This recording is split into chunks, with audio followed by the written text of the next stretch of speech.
Hello YouTube, how is everybody? I thought I would show you the new bike that I picked up today from Suzuki. So the little 8S went back and this is the new V-Strom 800RE.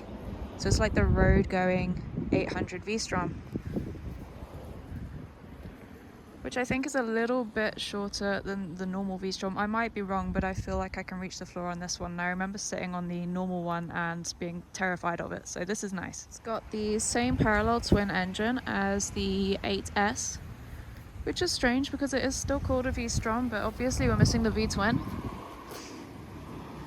But it's a really nice engine, so I'm having a great time. We've done about 100 miles already just getting back from Suzuki. We're at Lumi's at the moment. Just thought I would stop, show you guys the bike, and then I will put my GoPro on and hope that it doesn't rain, because it has rained. I'm wearing jeans today, it's not been good. Anyway. Obviously I've had it longer than 5 minutes, so it's disgusting already. I can't be trusted with anything. I had my my bar end muff thingies that I was using on the 8S on this. What I started noticing is that over a certain speed they kind of like pull on your levers ever so slightly, and it was really messing up my motorway journey, so they're now stuffed down my jacket. My zipper's working overtime,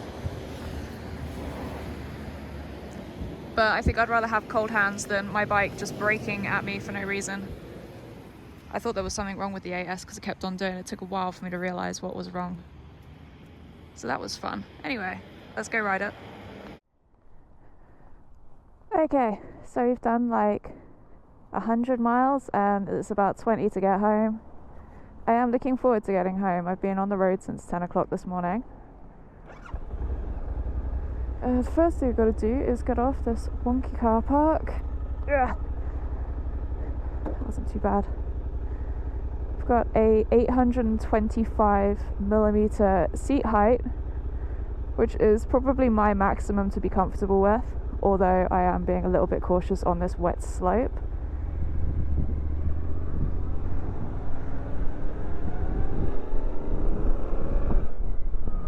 So I was supposed to do this journey to pick up this bike on Friday, and it was so icy. It was like -6 degrees, which is horrendous. So I text Suzuki and I said, please, would it be so terrible if we delayed this again?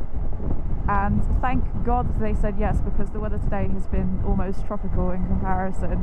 It's been very windy. We had like an actual storm last night. Bins were blowing over and everything. So the motorway was a little bit sketchy, but actually it's lovely. These aren't particularly warm gloves, but they're okay. I can feel my fingers just about. So there are a lot of similarities between this bike and the 8S that I just had. It's got the same dash, it's got all the same kind of settings and everything. This is very much, I don't want to say watered down, but a more road focused version of the V-Strom. I think they call it the DE, which is more off-road focused. It's a little bit heavier, it's a little bit taller. This is the more manageable, friendly one that I like.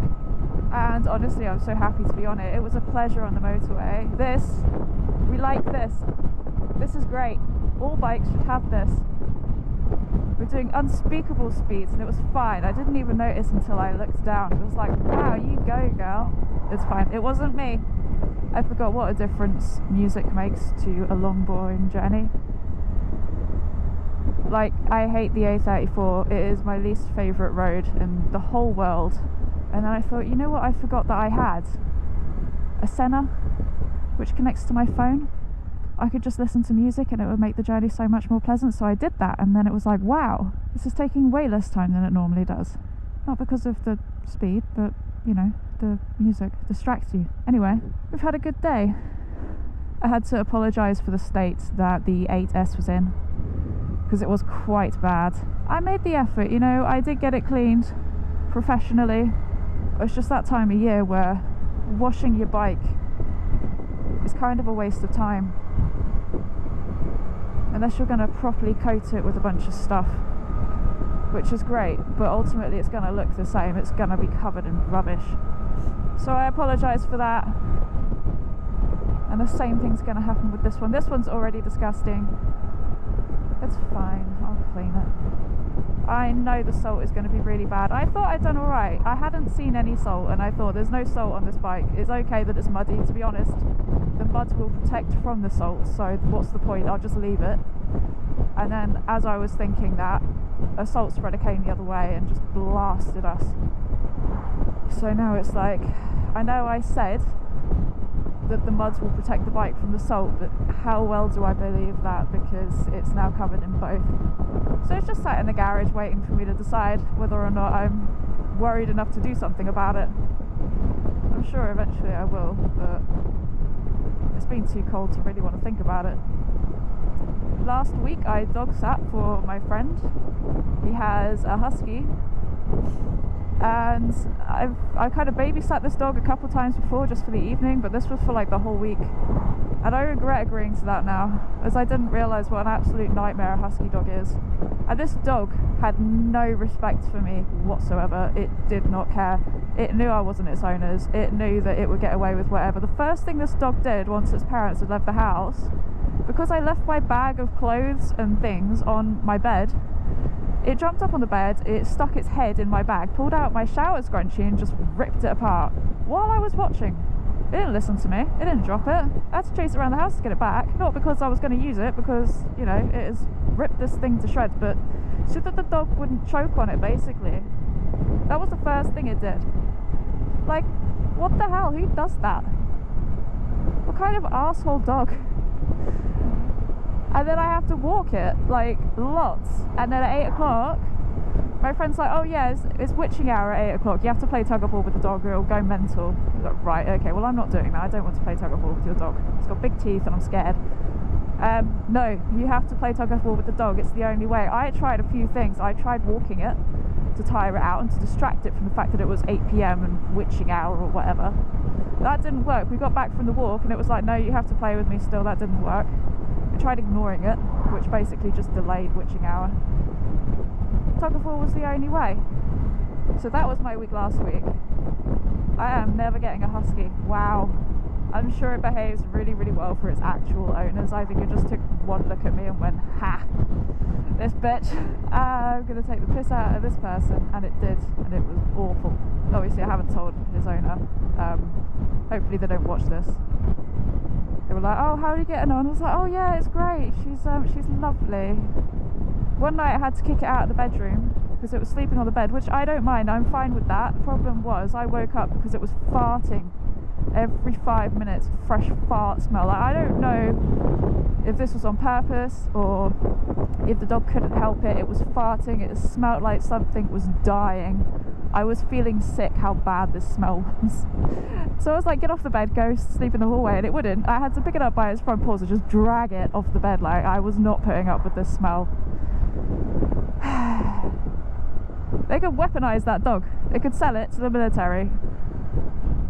And the fart smell from the dog, that could be instead of like offensive weapons, I swear. That dog is an offensive weapon. Anyway, it was very cute though. Like, a husky is a good looking dog, and it was kind of cuddly when it was in the mood, so that was nice. So we're coming up to the end of January. What a weird first month of the year it's been. Second month of total self-employment. January is a rough month because I know that I'm definitely skint and everybody else has no money either, so it's been quiet, but I was fully prepared for that. However, January for me sucks because I have to pay the tax bill. Obviously, I know a lot of people have to pay the tax bill, but I also timed that perfectly to line up with my car insurance renewal and my MOT, which is, you know, smart. So I'm glad that this month is almost over. It's been miserable, and I have some interesting things lined up for February. Obviously we have Dragon Rally, yay! I'm excited for that, but I'm also dreading it. So those people in the comments that are like, are you going to Dragon Rally? Yes I am, but please, please, don't book onto Dragon Rally because you see that I'm doing it. It's going to be awful. And if you are doing it, please, God, make sure that you get the right kit, waterproofs, warm stuff, good sleeping bag, good tent.